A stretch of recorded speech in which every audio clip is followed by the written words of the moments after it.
Hey, welcome to What's the Tea, the TransLink Podcast. I'm your host, John Jang, and here's what's coming up on this episode. Bad boys, what you want, what you want, what you gonna do when Sheriff John Brown come for you? It's time to meet the new Chief Officer of Transit Police. Let's tap in to What's the Tea. The next station is...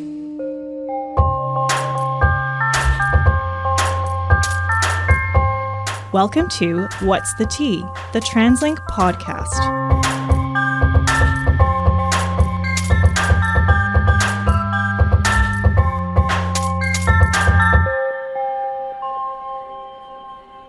Metro Vancouver is truly one of a kind. Even geographically speaking, we are where the mountains meet the ocean, a true slice of heaven, especially during those unforgiving Canadian winters.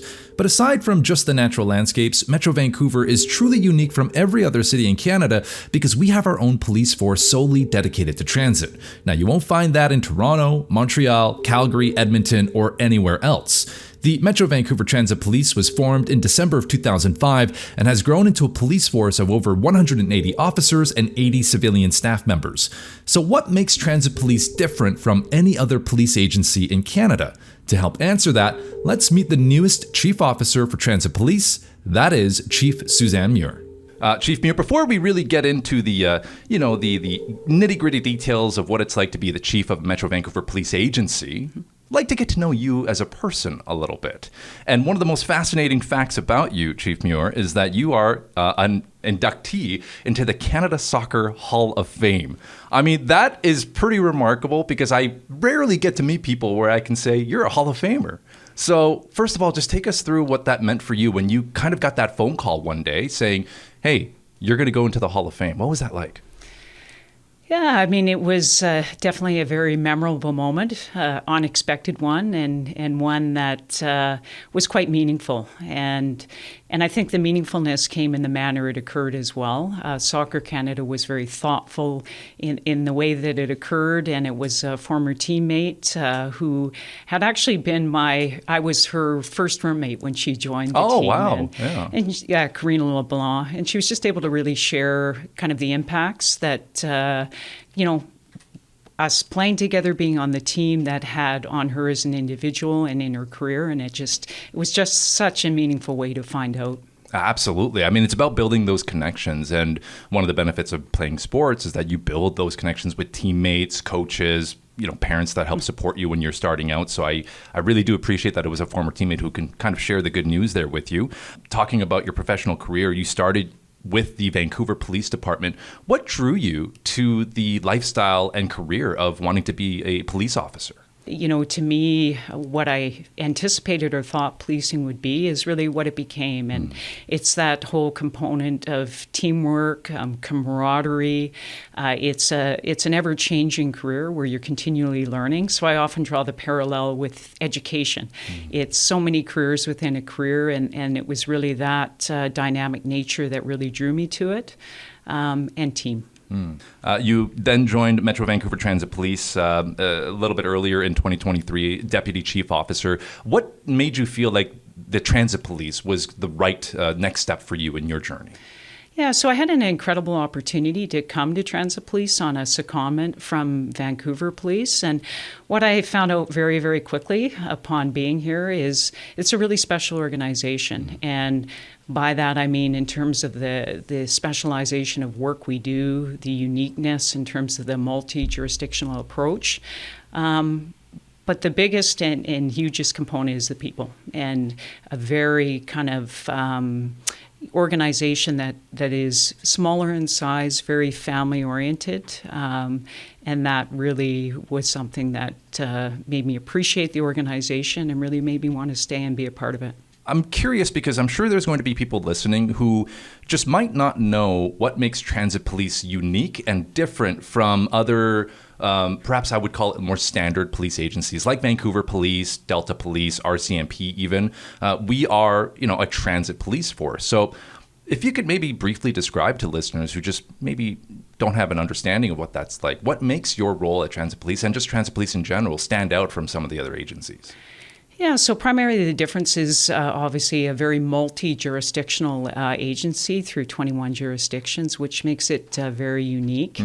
We're the manner that we're providing public safety in the various forms of transportation. So, it's not just limited to one mode of transportation. It's all the various transportation provisions that TransLink does provide. So it's very unique. So it requires a lot of interagency communication, as well as involvement in communication within the enterprise in terms of how we respond.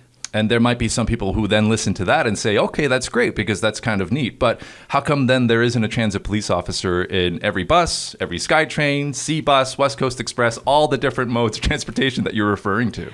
Yeah, so, there's lots of different safety, provisions that we have in place for people to be able to contact through our texting number and or other safety things that are on the various systems. It's not possible for a police officer to be in every location, but I think the important thing is that there are manners and mechanisms in order to contact the police, as well as a number of other, operators within the, TransLink organization that are there to support, whether it be the frontline SkyTrain attendants, whether it be transit security and or other supports in the agency. The Community Safety Officer program, perhaps if you can also shed some light into that. Yeah, definitely. So again, when you look at being an innovative and organization, the Community Safety Officer program is something new that's been implemented. We very proudly just swore in our first 10 community safety officers earlier this year, and those individuals are out in what we call block training out on the system, and they will be graduating in this November. And over the next 2 years, the intention is to hire and have 24 of those officers. And what you can look at it's a different perhaps tier of policing. The officers are not armed, but they're out on the system to support the public, but also, deal with fare evasion and other issues as they might present to be able to ensure the appropriate resources are provided to the public. I'm glad to know that there is a lot of cooperation, teamwork with organizations like Transit Security as well, just to make sure that passengers and customers feel safe at all times. And that text number you're referring to, 877777, in case people just need to jot it down. I would recommend you save it in your phone because it's the easiest and most convenient way in the case of an emergency. If you need to quickly access it, boom, you're going to have it right away. When we take a look at what the game of soccer is like, obviously it's very athletic. It keeps you in shape. But were there transferable skills as you started your career as a police officer, just maybe building the teamwork with the other officers you would be working with? Like, what was that like for you, having the athletic background from soccer and then eventually, helping to translate that into your professional career? Yeah, I think the parallels are quite remarkable. As you mentioned, that whole, concept of teamwork, and really, the sports is about teamwork, working together. And then I think there's really fundamental things that you take away and learn from that in terms of leadership, the ability, and you're faced with circumstances of success and sometimes not as much. And it really teaches you how to move out of those circumstances and really grows you as a person, as in your leadership and skills as well. Building adversity and character. I think those are very good things to be talking about for sure. We can't progress this conversation any further without mentioning the fact that you are making history because you all are the first female chief of transit police. And I kind of wanted to get your thoughts on how significant that really is for you and maybe just for the industry of policing in general, as we want to see more diversity and more representation in the higher ranks. Yeah, no, I think it's a great honor to take this position. It's also a position of great responsibility. And when I look at it as the first, I guess, female chief for transit police, I think of the importance of representation. And I look to, whether it be other individuals and or the next generation, if in this role that can inspire others to achieve that, then that's very meaningful to me. Yeah, and I think that I want to dig into that a little bit because when you were younger, perhaps when you were just dreaming about being a police officer, was there like a female role model that you could look to in that industry at that time? Or did you kind of have to just make your own way at that point? Yeah, I'm a big proponent you lead from where you are.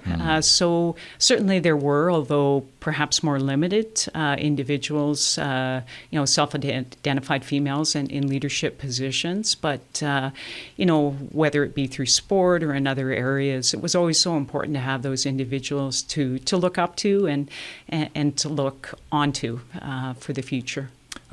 Let's get right into what your future plans are going to be for Metro Vancouver Transit Police. An exciting time because there's a new leader here, and I'm sure you've got a vision. So if you could maybe just spell that out for us, what could we expect to see with Metro Vancouver Transit Police moving forward with you leading the ship? Yeah, so in terms of vision, I mean, to continue that Transit Police provides safety on the system, and that we're leaders in that area. And certainly in the time to come, there's lots within that for us to focus on, and it's a really exciting time. Some of our priorities is going to be, and will always be, on people. It will be on sort of relationships in community and within TransLink, and certainly the expansion that we have a lot of excitement to look forward to in the coming years with what's occurring within TransLink. Of course, one of your pillars as well, because I know this is something you're very passionate about, is EDI, which is equity, diversity, inclusion. Now, we talked a little bit about that with just your appointment as the chief of Transit Police, but how does that now spill over into your vision and the future of Transit Police, and how are you going to integrate what you've learned with your passion and EDI background and what you want to integrate here with Transit Police?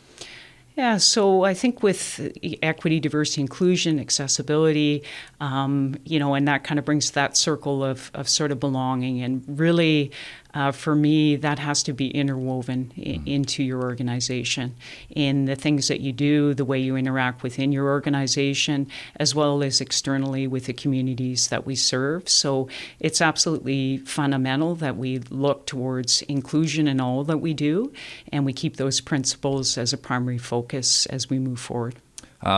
You talk about the people with Metro Vancouver's Transit Police. Certainly one of the most well-known and most beloved and respected people is your predecessor, Chief Dave Jones. And, we look ahead. We're talking now about the current present with you as the new chief and the future, your vision of what that the next few years are going to be like. But maybe we take a moment here and just pay our respects to Chief Dave Jones, who had an incredible amount of impact with many different people in this organization. Yeah, and thank you for this opportunity. I mean, Chief Jones, longest serving chief for Transit Police, 4.5 years, significant service. And in that time, he made incredible advancements in terms of, things that were being done within the organization. And when you look at the larger scope, 37 years in law enforcement, and just his impacts have been felt not just with Transit Police, in other municipalities here in BC and across Canada, and just a legacy of a career. And thank you for allowing me to honor that. Of course, I'm happy we had a chance to talk about that, because indeed, Chief Jones, I've only been with TransLink for just about a year now, but I've met many people here who have such great things to say about Chief Jones. I had the chance to meet him very briefly, so I absolutely can understand the kind of legacy that he does leave behind here. Big shoes to fill, but it looks like you're very well prepared to take on that task. I do have to ask a bit more personal, if that's okay with you. Mm-hmm. The question is why? Why do you choose to do this career, and what brings you to work every day with a smile on your face? And what is a sign that you've had a good day at work? You know what? I think a good day at work is when you've made a difference. And that can come in very small ways. It could come from, something that officers have been involved in and in support of community. It could be feedback from community that they've had a very positive experience. But you know what? A good day is knowing when we're continuing to advance forward and we're continuing to make a difference in community. What is one thing you think that people would find most surprising about the work that you do? I think it can be quite challenging in the diversification of it. I like that, actually, because I think there are some people who prefer not having the same routines every day. And certainly like a career in policing, I think that's something that is different every day. And so you deal with making a difference, you meet people, you build connections with those people, and you're helping to serve your community. And it looks different each and every time. So I think there's something very special about that. So if there was like a I hesitate to call it a beer league, but if there is a TransLink sort of beer league soccer team, can I count on you to be a part of my team? Hey, as long as I can count on you to come out and play, absolutely. Okay, I'll do my best. I'm just going to run up and down the field. As long as I don't have to touch the ball, we're going to be great. We'll make sure you get the ball, too. Chief Muir, thank you so much for giving us some time here. Congratulations on your appointment as the new Chief of Transit Police, and best of luck with everything. It was a delight to get to know you here today. And likewise, thank you so much. The future for transit police is bright with a thoughtful, charismatic, and highly dedicated new chief officer in Chief Suzanne Muir. But what is it like to work the beat as a transit police officer? When we come back, we'll connect with Constable Blair and put some real boots on the ground to see what this job actually looks like. You're listening to What's the Tea, the TransLink Podcast. Hey, welcome back to What's the Tea, the TransLink Podcast. It's John Jang, and we just heard from the new Chief Officer of Transit Police, Chief Suzanne Muir. Now, we're about to walk the beat with Constable Blair, who's been with Transit Police since 2017. On a soggy, rainy October morning, Travis met producer Alan and I to share what it's like working as a transit police officer. Here we are downstairs at the New Westminster Station. We're just kind of across from where Tim Hortons is. Perhaps we should maybe get on a SkyTrain and see what it's like as we're riding the system. Is that okay with you? We can do that, yeah. Okay. Now, when you're out on a platform waiting for a train, is there anything you're also just sort of monitoring, keeping an eye out for? Or is it kind of, I don't know, maybe it's more of a relaxed time? I don't know what it's like, because I'm usually sitting on or standing on a platform just as a customer. Yes, right? Exactly, yeah. So I mean, when it comes to uniformed presence, being an officer, being in a really high volume sort of environment like this, there's a lot of dangers, right? The trains are dangerous, platforms open, exposed. You never really know who's around, what to expect. So for us, we're always looking at hands. That's kind of the biggest thing. Seeing what somebody's carrying, what they're holding, if they're concealing something, because they say, the hands will deliver the threat system.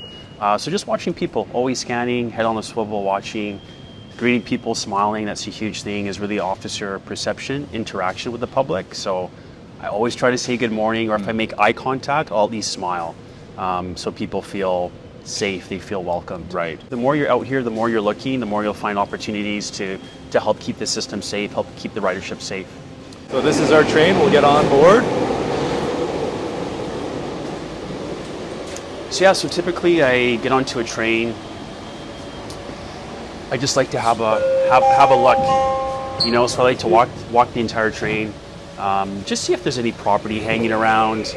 Again, just look for opportunities to talk to somebody, see if I might stumble upon a criminal offense of some sort. Right.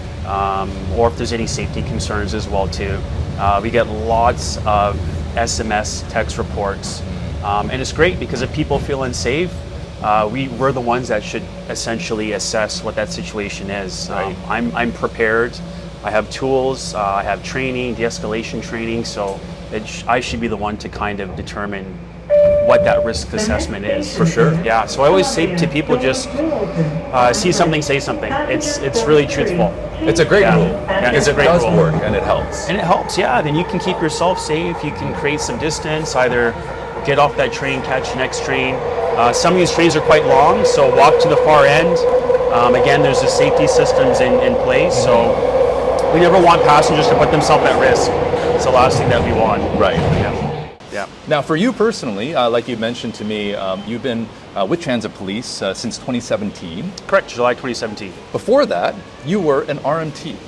So one question that we got to ask is, how do you go from lavender oils to being a police officer with handcuffs and everything? Yes. Like, what made you make a career change of that choice? Yeah, I love that quote. That's going to follow me until the end of my life and beyond. But yeah, the common denominator is really just helping people. That's kind of what I wanted to do. I started a bit later in my career at 37. So things like, benefits, pension, those are all important to me. Right. But it really seemed like a huge win. The biggest change for me was volunteering at the CPC and Kiefer in Chinatown, and just getting more exposure and getting confidence and feeling it's something I could probably do and hopefully be good at. And no regrets? No regrets, yeah. Honestly, no regrets. As hard as it's been, seeing a different side of people, because often you see people in a negative light, but those moments you really do get to help someone, that's everything. You know, just knowing somebody is in despair, needs help, there's no one there for them, and you can provide them that experience. For me, that goes a long way. So. And for you, Travis, last question, like what constitutes a good day at work? I always try to explain it, like Alan and I, we're office rats, really. So for us, it's making sure our meetings were done on time. We've got all of our assignments, our reports, everything's scheduled and everything's good to go. But that's life for us. What's a good day at work for you? Yeah, well, you know, it's so true. I mean, some days I'm an office rat as well. What people don't know is submitting a report to Crown Counsel, or maybe dealing with property, or completing some sort of forfeiture order to have property disposed of legally. That all takes a lot of time and a lot of paperwork. So a successful day for me is being able to be out during the peak periods of travel. I work 5 a.m. to 5 p.m. So if I can be out for the first few hours, get a little paperwork caught up on, make my rounds to the station depending on which customer service area I'm in, walk through the stations, ride a train or two, stumble upon something, whether I'm helping some people or enforcing statutes or laws, and getting home on time to see family. That's kind of what it's about. So variety is the spice of life. That's what it comes down to, and that's why a lot of people sign up for this job as well. Just having variety, not knowing how your day is going to go, being challenged, learning new things. That's really kind of the best thing about policing. It's always different. Thank you so much for giving us some time here today, and really want to thank you for doing what you do, because it's not easy, as you explained, and we're only really just getting a small snippet today of what it's really like, but really appreciate absolutely what you do. My pleasure. Happy to be on What's the Tea today. You got Hope it. to see you again. Transit police officers provide a unique and important service for the public transportation system and its customers, people like yourself, right here in Metro Vancouver. Now, truth be told, this is just the tip of the iceberg when it comes to the work they do every single day to ensure that your next trip on the bus or on the SkyTrain can be safe and reliable. The biggest takeaway from my conversation with Travis comes down to this: if you see something, say something. And always text 877777 if you need to report unsafe or dangerous behavior on the system. My thanks to Chief Suzanne Muir and Constable Travis Blair for their help in making this episode, and all of our friends at Transit Police. And of course, thank you for listening and subscribing. My name is John Jang, and until next time, have a safe trip.